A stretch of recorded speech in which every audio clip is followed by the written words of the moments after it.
चित्रकूट की परम पावन धरा पर अत्रि मुनि और उनकी पत्नी अनसुईया माता तपस्यारत है। ऐसी पावन भूमि और ऐसे पावन ये दंपति कि स्वयं भगवान राम और जानकी जी ने वनवास की यात्रा में जिनका सानिध्य पाया, सीता जी जिनका आशीर्वाद ग्रहण करती हो, ऐसी अनुसुईया से बड़ा पातिव्रत धर्म किसने निभाया।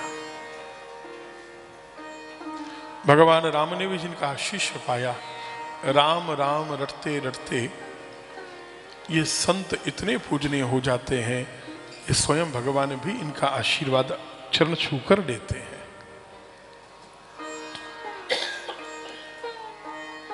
एक बार बहुत समय तक सूखा पड़ा चित्रकूट में, वर्षा नहीं हुई।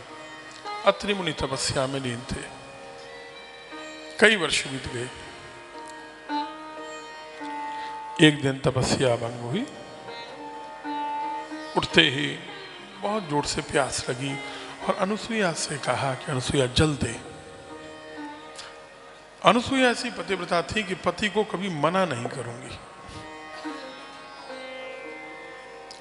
ये कैसे बताऊं कि सूखा है, जल नहीं है कहीं, अभी लेकर आती हूं।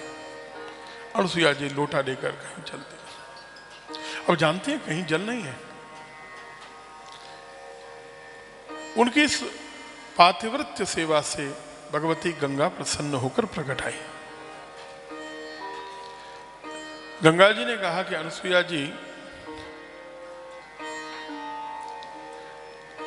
अगर आप मुझे अपने पति के द्वारा की गई शिव सेवा और अपनी पातिव्रत्य की सेवा का 1 वर्ष का पुण्य दे दो तो मैं यहां एक गड्ढा बनाकर उसमें स्थित हो जाऊंगी, आप जल ले लीजिएगा। अनुसुईया जी ने सहज भाव से संकल्प करके ये पुण्य, अत्रि जी की शिव सेवा, अपनी पातिव्रत्य सेवा का पुण्य दे दिया। गंगा जी एक गड्ढे में विराजमान हो गई। वो जल जैसे ही अत्रि जी ने पिया, श्री अत्रि ने कहा, अनुसुईया ये बता, ये जल तू लाई कहां से?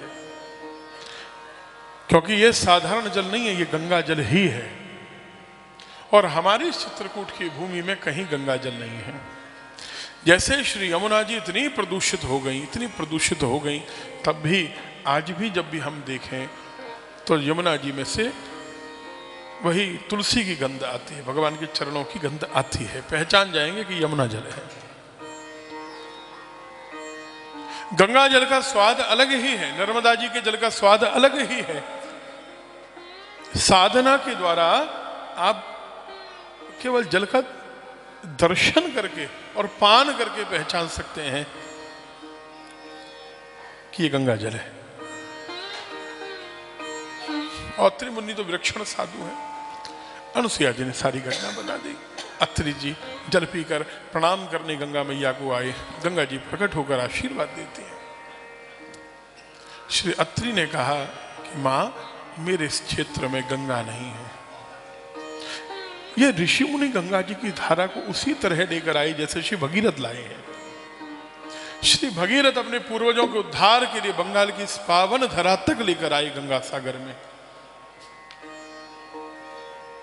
उसी प्रकार पश्चिम में गंगा जी को ले जाने का श्रेय महाराष्ट्र की पुण्य भूमि में गोदावरी, वहां से दक्षिण, महाराष्ट्र दक्षिण के भूखंड में वो एक संत लाए। भगीरथ भी संत ही हैं, राजा है लेकिन ऋषि है, राजर्षि हैं। गौतम लाए पश्चिम दक्षिण में और यहां मध्य भाग में, जहां मध्य प्रदेश के आसपास इस क्षेत्र में जहां गंगा जी नहीं थी, वहां अत्रि जी गंगा जी को लेकर आए। गंगा जी ने कहा, मैं प्रकट तो हो जाऊं, विराजमान तो हो जाऊं चित्रकूट में, लेकिन मेरी शर्त है, जहां शिव रहते हैं मैं तो वहीं रहती हूं। शिव की जटाओं से मैं दूर नहीं रह सकती। अत्रि मुनि ने भगवान शंकर को प्रसन्न करके प्रकट किया। शिव ने कहा, गंगा मैं भी विराजमान रहूंगा, तुम भी यहां विराजमान रहो। भगवान शंकर वहां अत्रीश्वर के रूप में विराजमान हुए आज अत्रीश्वर का दर्शन नहीं होता, तो कहते हैं वहां के लोग जो राम घाट पर शिवलिंग है प्राचीन, वही अत्रीश्वर है। और वहां उस चित्रकूट की भूमि में गंगा जी मंदाकिनी की धारा के रूप में बहने लगी। आप लोगों ने दर्शन किया होगा, दर्शन किया है ना, चित्रकूट गए। दुनिया में फूट अनेकन है पर भाई भाई सम फूट नहीं, दुनिया में लूट अनेकन है पर राम नाम सम लूट नहीं, दुनिया में झूठ अनेकन है पर जटा झूठ शिव के जटा झूठ सम झूठ नहीं, दुनिया में कूट अनेकन है पर चित्रकूट सम कूट नहीं। इतनी सुंदर ऐसी पवित्र भूमि है, जैसे अमरकंटक,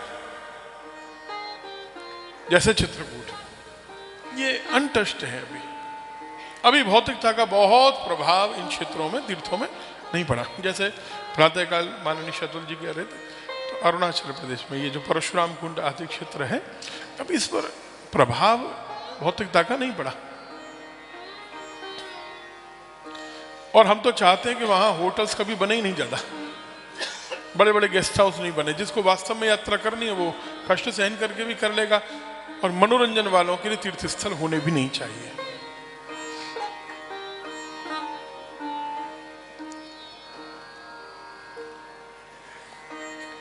मंदाकिनी के रूप में गंगा जी बहने लगी, शिव वहां त्रिश्वर रूप में विराजमान हुए।